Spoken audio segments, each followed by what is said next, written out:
Hi,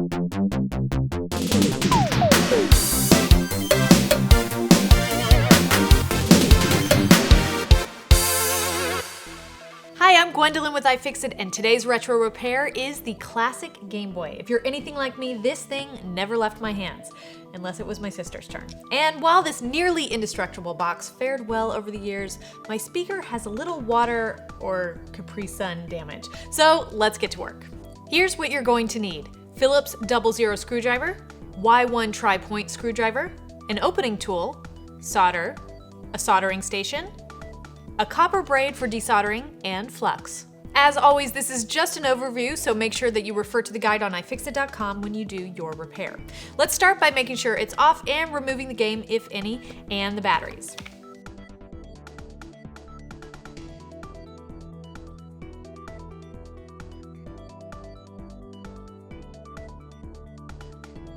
Now we can get the back panel off. Some Game Boys have Phillips 00 screws and some have tri-points securing the panel in place.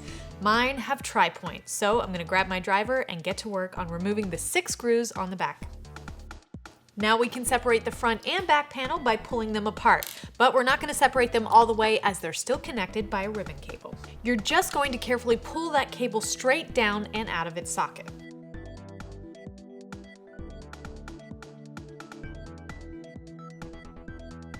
With the 2 pieces separated, we can move on. We're gonna set the back panel to the side and turn our attention to the screws securing the motherboard in place. There are 10 total, so let's get started.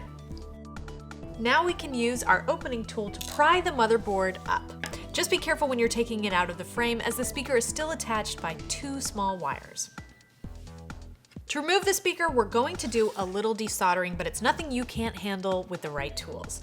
I'm using my soldering station and my copper desoldering braid. First, I'm gonna put on my protective eye gear, and while my iron is hot and ready, I'm going to tin it with some solder and then clean it off and then add some more solder. Having a bit of solder on the iron can help conduct heat into the joint. Place the braid on the joint you're desoldering, and then place the soldering iron on the braid over the joint.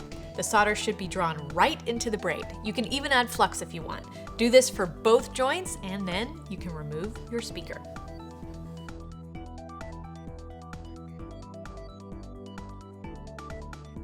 I hope that retro repair was as fun and nostalgic for you as it was for me. Let me know what retro device you're repairing down in the comments below, or you can find me on Twitter at Gwendolyn Gay. Make sure to follow iFixit at iFixit, and hopefully you're already subscribed to our YouTube channel, but if you're not, go ahead and click subscribe now, and follow us on Facebook at facebook.com/iFixit.